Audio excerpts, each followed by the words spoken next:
none of these guys can go MIA at any point, especially when your bench finally shows up. Like, this team can't get it all together at any given time. Either their stars are scoring like crazy and nobody else does, or their bench shows up and one of their stars goes MIA. You can't win like Hank McCoy.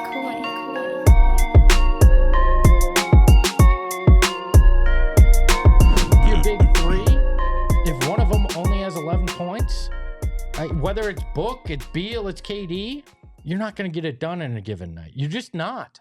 Especially when Bobby Portis is going off for 25. Well, I think that's also the problem here is that it's not just that. It's like they started off the game being like, sometimes I feel like they're playing like they're too cool for school.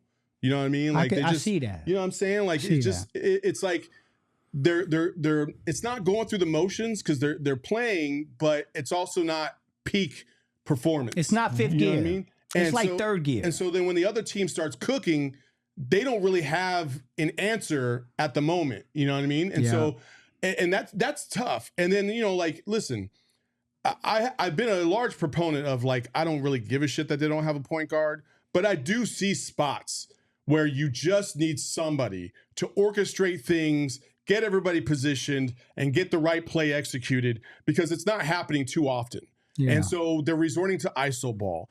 And then, and there's a variety of different things. And I know everybody's in the chat. It's like, it's all over the place. People call out Booker, call out KD. Like, it's a mixture of everything. Listen, the superstars bear the responsibility. Mm-hmm. The only one that really showed up today at all to me was Bradley Beal. Correct. Especially in that second half. He was trying to get it to him. Like, so I give him props for that. But everybody in that first half was kind of MIA.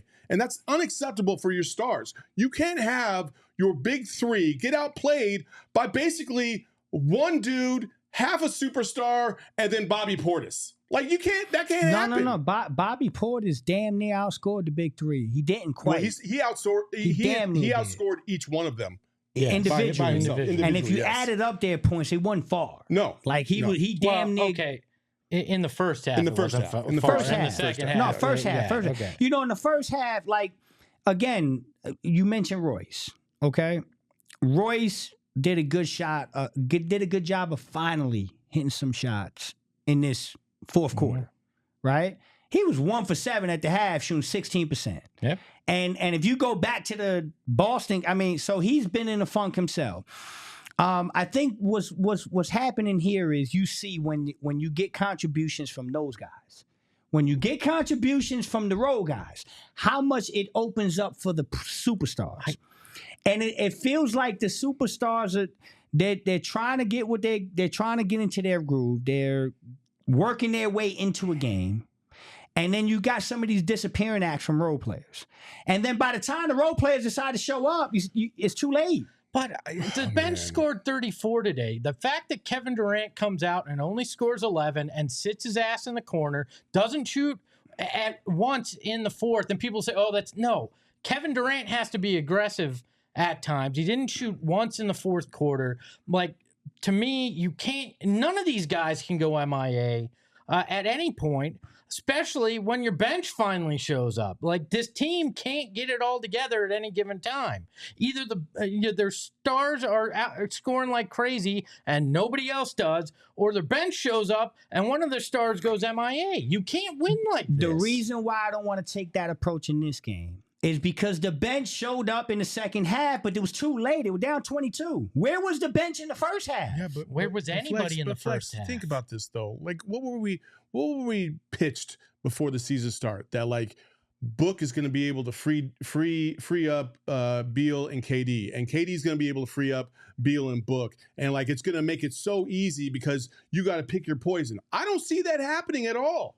Like, I don't see the freedom of movement and the high scoring rates and the freedom and the wide open shots that these guys are supposedly being able to create for each other.